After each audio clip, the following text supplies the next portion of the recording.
All right. Welcome, Midwest Conference football fans. I'm here today with the head football coach at Grinnell College, Brent Barnes. How you doing today, Coach? I'm doing well. Thank you. Appreciate it. Glad to be here. Great. All right, just to get right into it, Coach. Reflecting on last season a little bit, what were some of the biggest lessons you guys learned from that season, and how do you plan to apply them to achieve better results this year?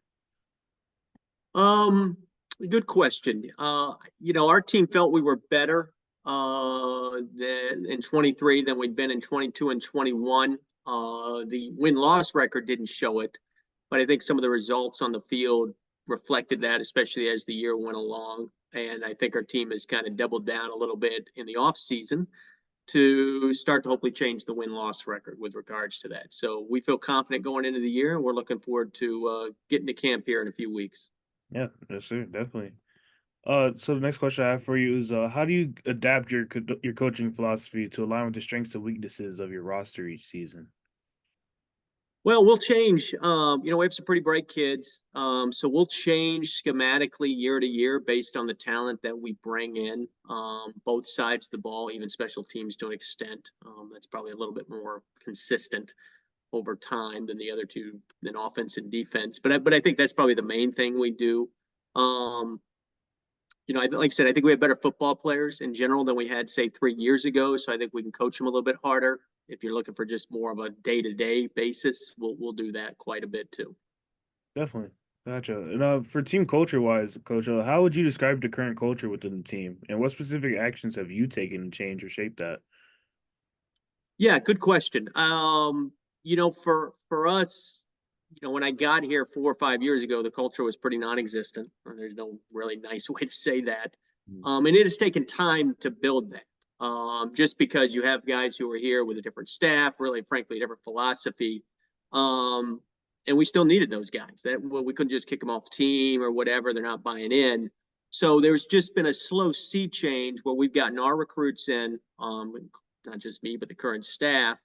And that group has now brought a little bit more, as I said, a little bit more devoted to football is probably a way to put it, to the grind, to practice, to the off season, etc., than we've had in the past, as well as bringing in more players who are just a little bit more talented, a little bit more depth wise across the board. But it's taken some time. Frankly, it's taken longer than I thought it would, in order to do that. Definitely. Gotcha. In terms of development as well, what specific metrics do you guys use to, measure player development, and how do you guys adjust training programs based on those metrics? Yeah, we're big on player development. We are, and I think where you're at is probably somewhat similar. You're going to take some guys who might be not as widely recruited, who value the academics, and but who are going to put in the work, who understand they want to get better from when they first arrive to when they leave. They're not expecting stuff to be handed to them, and we have a lot of guys I think like that, maybe a little bit of a chip on their shoulder, etc. In terms of schools that may have overlooked them. And Mm. because of that, I think that's something that we take advantage of, both in recruiting and in terms of just development. It's something that we highlight during the recruiting process. Definitely. Awesome, Coach. And to go into that, player leadership. Leadership is very pivotal in a successful team. How do you envision player leadership evolving this season based on last year's experiences? And even who are some of your emerging leaders on the team? Yeah, we've got a captain, Hugh Werner, who's a defensive back for us. He's been a captain for 2 years, and he will be this season as well. And just to see that sea change, as a good example, he was elected captain as a sophomore. I've been around coaching 25 years. I've never seen that. Yeah. But it probably gives you a reflection of what we had in the junior senior classes when he arrived. That was just, there wasn't much leadership.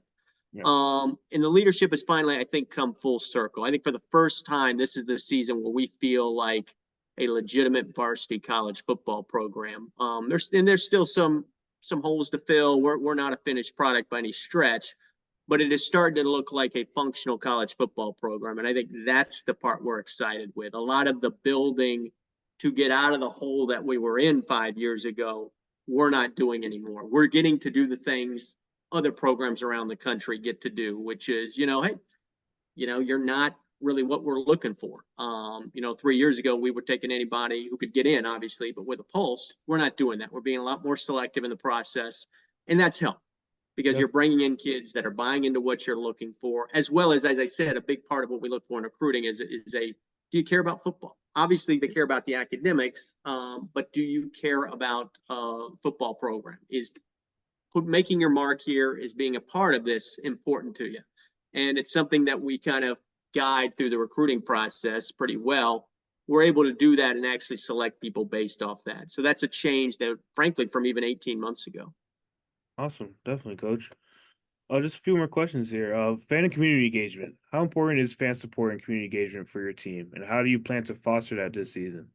It's a good question. I think this is the first year we are looking to do a better job with fan engagement, especially in our community. And we're obviously not the biggest town, but there is fan engagement with the successful sports on campus. And for the first time, we kind of feel we're on the cusp of having like I said, a better football team, a more functional one that we think is frankly, a better product to see than it was, say, 2-3 years ago. We're working on doing some of that fan engagement with local high school. Certainly, there's a bunch of community groups in our town that we're reaching out to as well.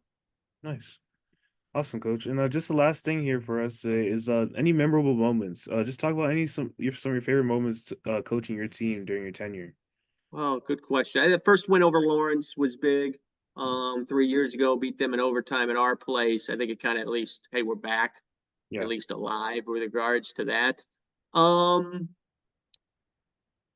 I haven't won a ton of games, so that I haven't really done that. Obviously, anytime you win one, you're excited about it. I think this past season, seeing our team compete in the first half, really the first 2.5 quarters, more so than they have in the past, was exciting. Our kids were legitimately excited at halftime at about 7 or 8 of the games that we played. We just didn't have either the experience or the depth or the talent to quite get over the hump, pull out the win at the end. I think this is the year we're looking forward to maybe doing a little bit more of that. So those were fun things to see. And it was a lot more fun to coach this year than it was the first 2 years on the field, just based on the experience that we've had. definitely. Awesome, coach. Well, thank you so much for your time. I appreciate it, and can't wait to see you guys in the fall. Yeah, yeah. Hey, safe travels down here, and good luck to you guys. I love your coach. I think he's a great guy, and certainly when you're not playing us, I'm rooting for you. So best of luck to you. Awesome. Best of luck to you as well.